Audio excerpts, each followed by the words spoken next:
Okay, guys, it's Lee, Godbold, Junk Removal Authority, where we help junk removal business owners make more money and live a better life. Also, with specialty truck bodies, where we provide industry standard junk removal truck to more companies than anybody else on the body side of things for junk removal companies. All we build are junk removal trucks, got great pricing, great turnaround time, only a few weeks, high quality truck.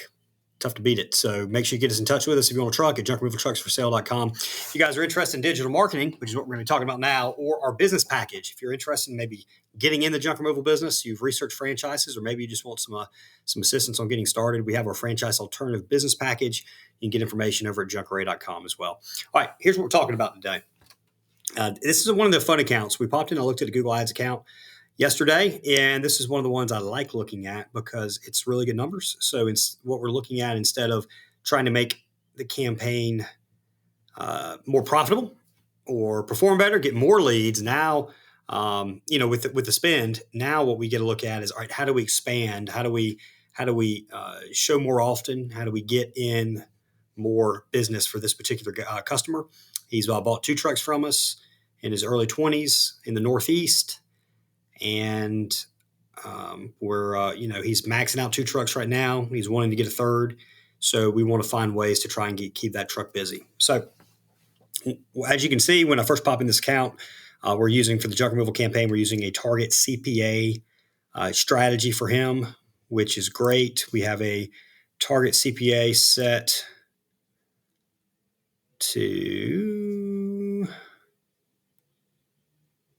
The default is we've been averaging a $35 target CPA. It's been coming in at $43. So we come in here, cost per conversion, $46.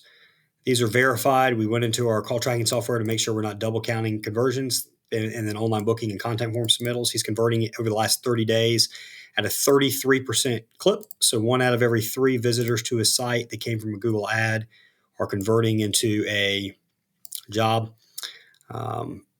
He's showing 70% of the time, 70% of the time up top, 38% of the time. He is the overall number 1 position for the junk removal keyword. We are missing out 5% due to budget, and we're missing out 31% due to rank. So a couple things that we're looking to do here. The quickest way to improve rank is to raise up bids and target CPA. Now, is that the only way, and is it the most efficient way? No.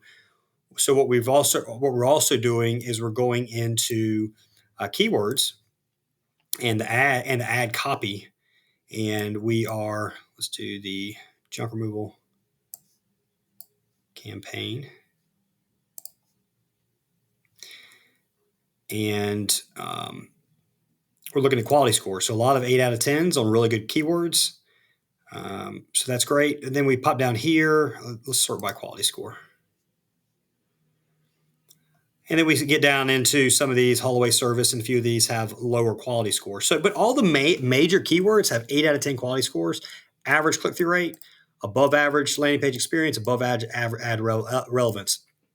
It's hard to get 9 out of 10 or 10 out of 10 quality scores, but one of the things we can do is this expected click-through rate is at average, is we can pop in over with our ads, and we're going to experiment with different ad copy in our RSAs. That's responsive search ads. We're going to experiment with different ad copy on this. We want to tie in emotion. The other thing in this case is this campaign is doing well. We want to figure out the best performing ad, and we want to leave that one alone. So don't change your best performing ad when your best performing ad is doing well, your campaign's doing well. Change one of the other ads. See if you can get it to actually start doing better than your best performing ad. Tie in emotion. So don't go too crazy on ad copy. Tell people what you do, junk removal. The other thing you can do is you can do keyword insertions, keyword and location insertions. So we can actually show an ad that'll have copy for the exact thing that somebody types in. So this is a particular ad right here that we set up to add some additional headlines. So in this case, we'll do these brackets. We'll do keyword insertion. We'll do a default text of junk removal. I don't want to fill the city in because I don't want to show exactly who this is for. But normally we do junk removal in the city. That's going to be the default text. So for some reason it doesn't pick up the actual keyword. It's going to default to this. But if it does pick up the keyword, then this particular line right here, it's going to show exactly what that person typed in, which can improve click-through rates. The other thing we can do is location insertions. So we do this, location insertion. I'm going to add in a default text after we get done. Again, I don't want to show exactly where this is located. We'll apply, and then we'll type in junk removal after that. And now whatever city that search is located in, it's going to add in that city's name, then junk removal.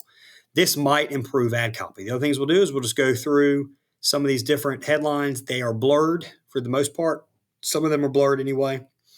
Ones that show location, we've got blurred, and the business name, we've got blurred. But outside of that, we'll experiment with some of this and tie emotion in. So like, the all got junk commercials is all you have to do is point, or goodbye stress, hello relief. You don't want to copy that wording because got junk's using it, but there are things you can do to tie an emotion, and how that's going to make the searcher feel. That's been proven to raise click-through rates. Make sure you've got all your ad extensions in, site links, that kind of stuff. You want to show as much of those ad extensions as possible, so you can take up the majority of the most space you possibly can. So that's one thing we're going to do. The other thing is we saw that we missed out 5% due to budget. Now, in this case, what we were able to do is the clean out campaign had a much higher budget than this. We found out it wasn't spending, so we have changed it. We lowered the clean outs campaign. We put it towards the junk removal campaign. That should solve the budget. The next thing we can look at potentially doing is, if we need to, this is a single item pickup campaign. A lot of times we don't run that unless we've got a really high spender who's getting to the point where he's not missing out on budget on junk removal. Then we can actually start increasing the budget for the single item pickup campaign to get him more volume work in. Is it extremely profitable work? No, not necessarily. Each job, but if you get several single item pickups or several jobs in a row that you can combine, then it's profitable. So it makes sense. The other thing is a single item pickup today could be a really large job tomorrow. So those are the reason those campaigns are good once you can't spend anymore on junk removal campaign and maybe the clean outs campaign if it's doing well in the branding campaign. So the next thing we can do is we can pop into locations. Now, I'm not going to show the location here because, again, I don't want you to release any information here for somebody in that market that they could use to compete against this particular ad in this company. But we'd pop into locations and we'd say, hey, are we willing to go further out? And if we're willing to go further out, we can expand that area out. Now, these are just some of the things to look at. Keywords. Sometimes when a campaign is new, we've got a more restrictive campaign in. So there's certain keywords we've added as negative keywords we don't want to show for. Once we get to the point where we're just trying to get more volume, we might actually open those keywords back up. There's a lot of other stuff to look at. These are some of the main things that you're going to hit initially. The last thing I don't think I mentioned before is, the largest opportunity here. That's where we started talking about getting the click-through rate up. If you get the click-through rate up, the quality score goes up, and you could spend the same amount of money and you'll lose less to rank. So your ranking will actually improve. How well you show will improve. This campaign is missing out 30% due to rank. The quickest way for us to solve this is to pop into this campaign on the ad group level and bump up these target CPAs. These target CPAs are now set at 35. We just raised them. It was at 30. We went to 35. We can continue raising this target CPA, and it's going to increase the number of conversions he gets. It probably, not always, but it probably will increase the cost per conversion too. So we're trying to keep it in the $45 to $55 range. He's historically been in the mid 40s. That's an excellent cost per conversion. A lot of places in the country would kill for that. We want to get him more volume. He wants more volume, especially when he gets his third truck because he wants to keep it busy. So we'll be willing to spend a little bit more. And we can do some basic math equations there. Let's say, all right, he's at a $46 cost per conversion now. Let's say we raise the target CPA up to the point where that goes to a $51 cost per conversion. That's a $5 cost per conversion difference. We can then look at his total number of conversions. He will get more conversions. So this is not extremely accurate. But what I'll do is I'll say, all right, 187. If he paid $5 extra per conversion, he's probably going to spend $1,000 more on these 187 conversions, but he's going to get more conversions. He will get more conversions. Now, you might have to spend more, but he'll get more. So, that really is an accurate way of looking at it, because you're not always, even if we raise this up to 50, it's going to bring in additional conversions. So they're still going to bring in a lot of conversions at the same cost per conversion. It's just going to bring in more. So It's a quick little math thing you can do. It probably really doesn't even matter, but you just sit there and you try and work this stuff out in your head and say, all right, this makes sense or it doesn't. And that's one thing that we might consider. We might also consider how it'll affect the cost per click. And the main thing is we don't want to raise up this target CPA unless we're also going to be raising up the budget. So that's when that little math works, and we can tell the customer, we can look at the stats, and we can say, all right, you're not missing out on any budget now, but if we raise up this target CPA, you will. So we need an additional probably $1,500 per month in order for us to get additional conversions. And then we just have to make sure it makes sense profitability wise. We look at his average job sale. His average job sale is almost $600. It's like $550, $575, something like that. So it's excellent. So he's profitable. We could probably go up to $60 cost per conversion, and with the closing rate he's got, it would work out well for him.